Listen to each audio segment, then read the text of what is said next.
E aí, pessoal, meu nome é Laura, seja muito bem-vinda e bem-vindo a mais uma videoaula aqui no LMP História e Filosofia.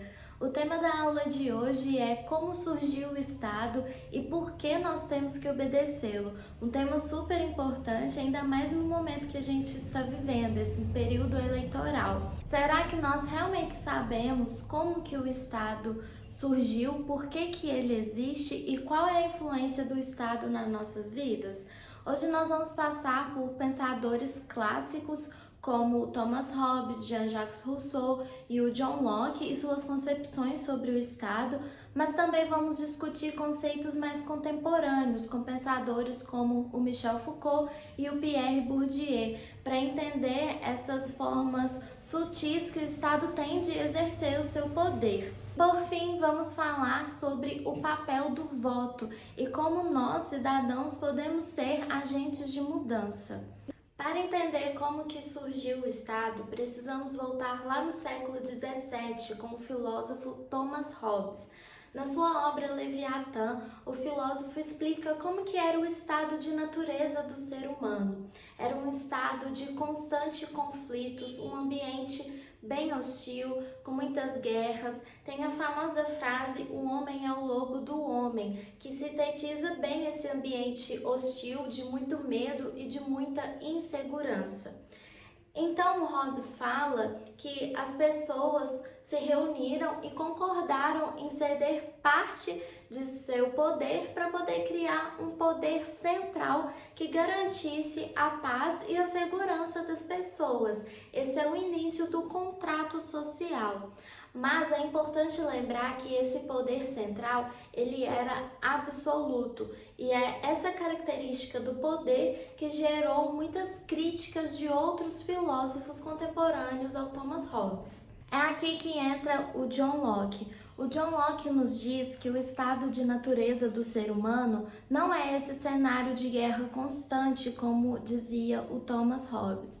O John Locke nos diz que nós, seres humanos, temos direitos que são naturais, que fazem parte da nossa natureza humana, que é o direito à vida, à liberdade e à propriedade. E o Estado, ele tem o dever de proteger esses direitos dos seres humanos. E se por acaso o Estado falhar em proteger os nossos direitos, nós temos o direito de derrubar o Estado. Esse pensamento do John Locke, ele foi a base ali, ele influenciou a base da criação do liberalismo e das democracias modernas. Porque aqui em John Locke a gente não está falando de uma obediência, de seguir regras e de um poder estatal que é absoluto. A gente está falando de uma relação recíproca entre o Estado e os cidadãos. Jean-Jacques Rousseau traz uma perspectiva sobre o Estado ainda mais desafiadora. Ele diz que o Estado ele deve representar a vontade geral. Quando nós unimos em sociedade, nós criamos uma vontade que ela é coletiva, e essa vontade coletiva ela deve superar os interesses particulares. Quando isso não acontece, o contrato social se rompe e a liberdade verdadeira se perde. Mas será que é isso que nós vemos nas atuais democracias? É aqui que os filósofos contemporâneos começam a questionar essa estrutura. Quando chegamos no século XX, nós percebemos que os filósofos começam a analisar o poder de diferentes formas.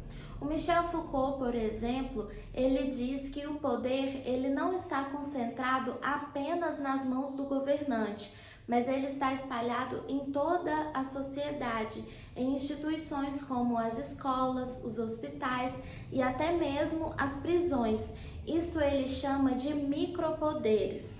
Tem outro conceito do Foucault que chama biopolítica. Através desse conceito de biopolítica, a gente entende que o Estado não controla apenas o que nós fazemos, mas também o que nós somos. Um exemplo disso foi a pandemia, em que foi o momento que as decisões do Estado estavam controlando a nossa saúde e o nosso comportamento. E isso vai além de uma questão de uma mera obediência às leis. Isso é uma questão de controle dos nossos corpos e das nossas vidas. O Pierre Bourdieu, ele complementa essa filosofia de Foucault com o conceito de poder simbólico. Ele diz que o Estado, através do poder simbólico, define o que é certo e o que é errado, o que é válido e o que não é válido. Isso acontece, por exemplo, no sistema educacional. Enquanto certas normas e saberes são valorizadas, outras são desconsideradas. Então, o poder estatal vai além de um poder físico e legal. Ele também é cultural e simbólico. E é por isso que questionar quem exerce esse poder é tão importante, ainda mais no período eleitoral. E o que isso tem a ver com a nossa relação prática da democracia? Será que o nosso voto, ele realmente tem esse poder de transformação? Durante o período eleitoral, a gente escuta muito sobre a importância do voto, de escolher bem os nossos representantes. Mas será que só isso é suficiente? O Foucault diria que, enquanto a gente está votando, o verdadeiro poder está sendo exercido nos bastidores, em instituições que moldam o nosso pensamento, a nossa forma de pensar.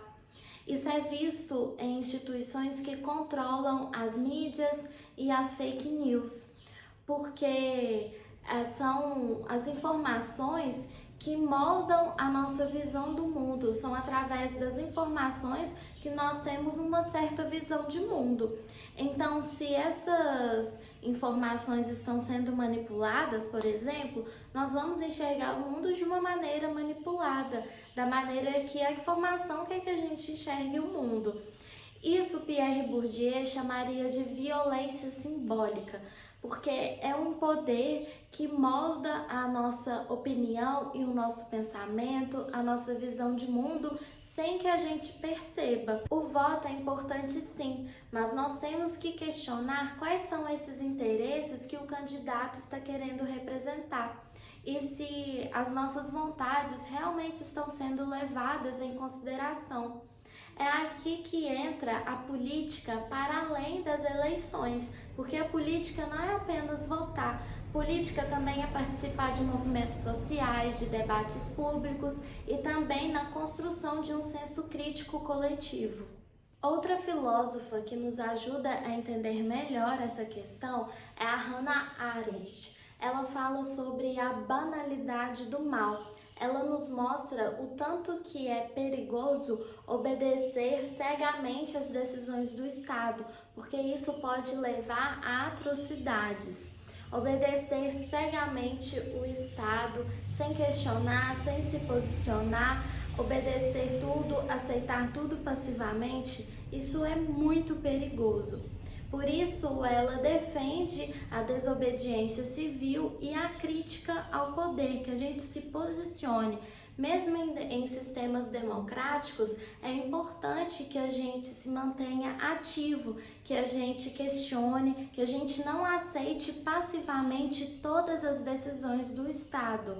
É aqui que entra a relação disso tudo com o nosso papel nesse período eleitoral, porque o voto, ele não é o fim, ele é apenas o começo. A gente tem que continuar ativo na política e também atento no que o Estado está fazendo, para que a gente possa questionar e garantir, manifestar para que o Estado continue mantendo os nossos interesses, defendendo os nossos direitos. Então, pessoal, na videoaula de hoje nós entendemos que o poder do Estado é algo muito complexo, que vai além de uma simples obediência às leis.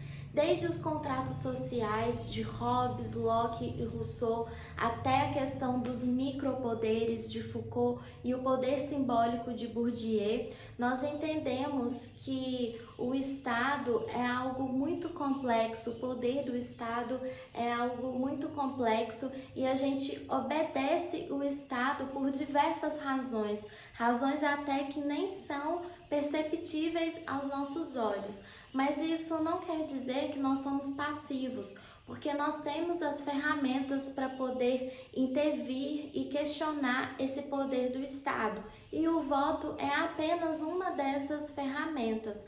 Mas o voto, ele é importante porque é um momento de afirmação do nosso poder. É um momento que a gente pode questionar e se perguntar que tipo de sociedade que nós queremos construir. Por isso que o voto é muito importante.